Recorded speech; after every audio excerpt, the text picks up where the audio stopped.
प्रणाम। एक विनती है आपसे। कहिए राजन। पिछले कई दिनों से मेरे स्वप्न में मेरे पिताश्री आ रहे हैं। मैंने ब्राह्मणों से भी इसका अर्थ पूछा तो उनका कहना था कि तुम्हारे पिताश्री को शांति नहीं मिली, उनके लिए पूजा करनी हो, यज्ञ संपन्न करना होगा। आप तो परम ज्ञान का स्वरूप है, तो विनती है आपसे कि पूजा विधि आप ही के हाथों से हो, जो मेरे पिताश्री तक पहुंचे, उन्हें मुक्ति मिले, जीवन मरण के इस चक्र से वो मोक्ष पाले। अवश्य राजन। आप मिट्टी के 2 घड़े मंगवाइए, एक में घी भरवाइए और एक घड़े में कंकड़ पत्थर भरवाइए, और उन दोनों घड़ों के मुंह कपड़े से बंधवा दीजिए और उन्हें लेकर नदी के तट पर आइए। मैं वहीं आपकी प्रतीक्षा करूंगा। मैं भी इसका प्रबंध करता हूं महाराज।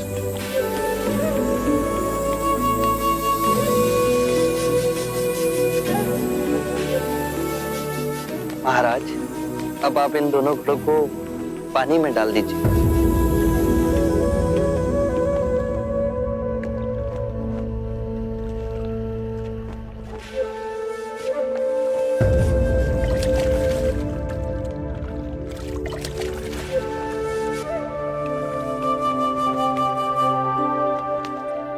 महाराज, अब इन दोनों घड़ों को आप तोड़ दीजिए।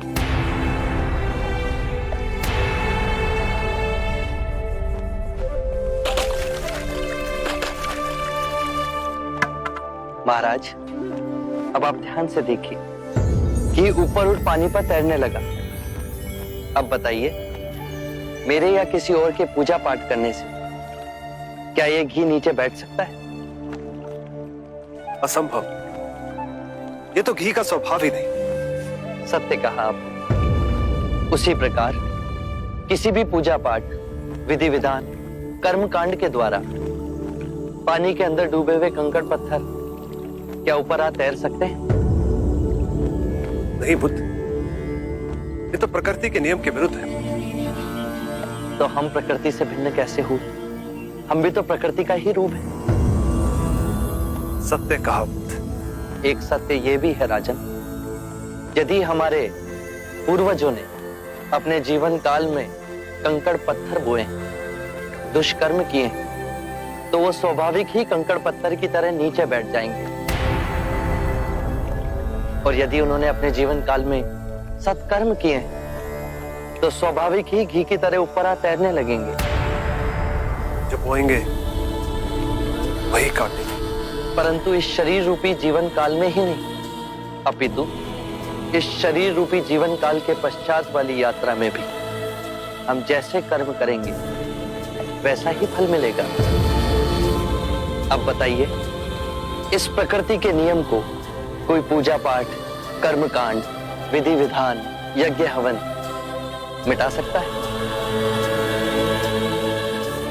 राजन, मैं भी इसको नहीं बदल सकता। केवल अच्छे कर्म ही मनुष्य की मुक्ति का द्वार खोलेंगे।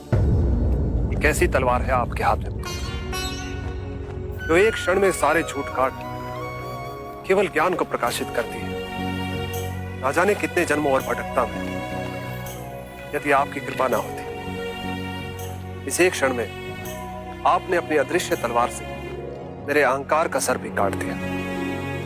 धन्य है प्रभु।